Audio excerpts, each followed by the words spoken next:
Hello, my name is Alexis Anaya, and this will be my portion of presenting the friendship rules. So for mine, I got one, two, and three. So rule number one would be show support. Rule number two would be seek support.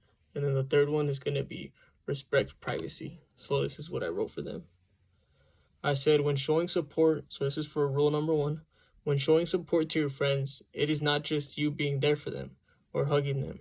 It's you giving them advice whenever they're feeling down, or just letting them vent to you is showing support. Also, you know even if your friends are in a sport or anything like that, being a good friend is going to their games and things like that. So two of the main topics that I wrote down here on the slide is be there no matter what, which is the first one, and I put sometimes friends just think about themselves, so spending time together helps build the trust. Before a problem occurs, you already have the trust. So you're able to vent to the person and they're able to vent to you because you developed that trust because you spent enough time together.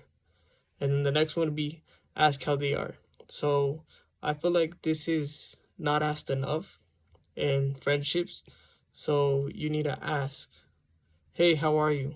Not every day, just probably like once a week. Hey, how are you? How are you doing? What are your emotions? Things like that. Obviously, there's proper ways to say it, but those are some ways. And well, yeah. Now let's get to rule number two, which is seek support. So what I wrote for the description for this one is that when a friend is feeling down and you notice, a part of being a good friend is offering help. Oftentimes people are scared to ask.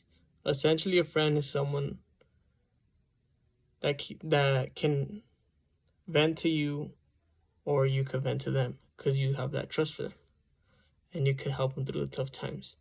And the two main topics that I chose for this one are offering assistance. I put this is spoken about a little in the intro to the rule, but being there for a friend to simply give them a hug or give them advice, that helps build trust. And then reminding. I said, what I'm trying to say with this reminding is that if you remind them that you are there for them constantly, they will now know that you are there for them. Because, oftentimes people are like, oh, he's my friend, I'm sure he'll be there for me. But, sometimes we get caught up with the things that we're doing. But if you're constantly asking, hey, what's wrong? Or things like that, and you remind them that you're there for them, they're going to be able to seek support. Or you're going to be able to, while that's you seeking support, is asking them constantly, are you okay? And things like that. Rule number three is respect their privacy. So this one, what I put for the main description is this rule is very sensitive. I feel like because not all the information shared with the friends can be shared with the friends, because certain topics you trust just your family or just your spouse or your partner, however you want to call it. And sometimes people don't want to tell you what's wrong, so you can't force it out of someone. One of the topics is giving them space. You need to give them space because if they feel overwhelmed, it's going to cause problems and possibly ruin that friendship.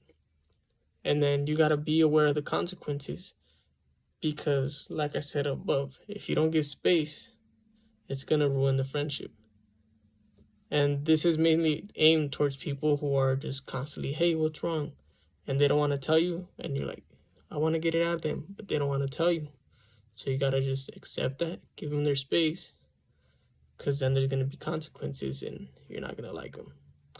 So that's it for my part.